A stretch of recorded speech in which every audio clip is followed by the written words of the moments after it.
हम बात करेंगे श्रेष्ठता की। दोस्तों, श्रेष्ठता की भावना को देखने के लिए चलिए एक कहानी सुनते हैं। ठंड के मौसम में कुछ बंदर ठिठुर रहे थे। तभी उन्हें एक जुगनू मिला। जुगनू से रोशनी आ रही थी, जैसे वो कोई उड़ता हुआ अंगारा हो। बंदरों ने जुगनू को पकड़कर सूखी लकड़ियों पर रखा और सब मिलकर उसे फूंकने लगे।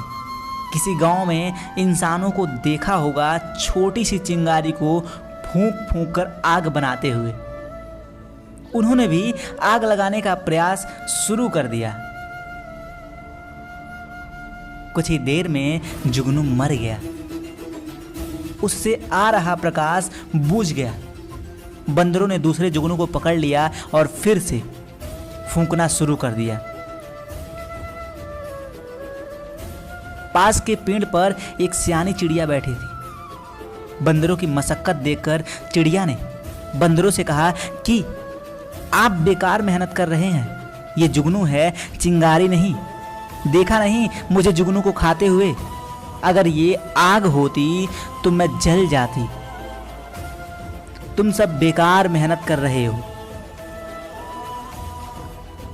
हम विचार करेंगे तो तुरंत जान पाएंगे कि हमारी भी आधी जिंदगी ऐसे ही कई प्रयासों में बीत जाती है। कोई आईने में अपना मुख देखकर अभिनेता बनने निकल पड़ता है, जीवन बीत जाती है मगर सफलता नहीं मिलती। कोई व्यवसाय करने का स्वप्न लेकर जीता है, नौकरी नहीं करता और दरिद्र रह जाता है। कोई जुए में लाखों जीतने का स्वप्न लेकर चलता रहता है और जीवन नष्ट कर देता है। क्या हम सब आग की आशा में किसी न किसी जुगनू को नहीं न फूंक रहे? उस कहानी की चिड़िया ने जब बंदरों से कहा कि तुम सब जुगनू को फूंक फूंक कर आग लगा पाओगे, तो बंदरों ने गुस्सा होकर उस चिड़िया को मार दिया।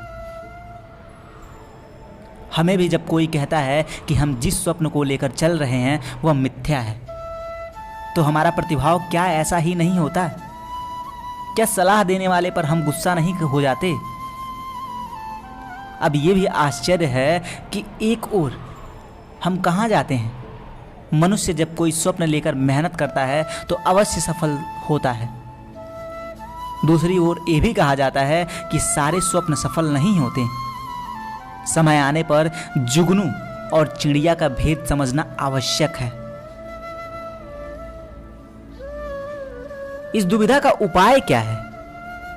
जो व्यक्ति ये कहता है कि उसे किसी के सुझाव की आवश्यकता ही नहीं, जो व्यक्ति ये मानता है कि उससे अधिक बुद्धिमान अन्य कोई नहीं और उसके सारे फैसले 100% सच हैं, वही श्रेष्ठता की भावना है। इसे बधा मनुष्य क्या वास्तव में अपने आप को जान पाता है? क्या उसके भीतर सच्चा आत्मविश्वास जन्म ले सकते हैं? कहानी के बंदरों ने चिड़िया को मारते हुए यही कहा था कि हम इतने बड़े और विश्वास हैं, इतने ताकतवर हैं, हमें तुम्हारी सलाह की कोई आवश्यकता ही नहीं। इस मिथ्या भावना के कारण वो बंदर आज भी जुगनू को फूंक मार मार कर जलाने की कोशिश में ठिठुर रहे। अगर हमारी ये वीडियो पसंद आई हो तो वीडियो लाइक करें और अपने मित्रों और दोस्तों के साथ शेयर करें। राधे राधे।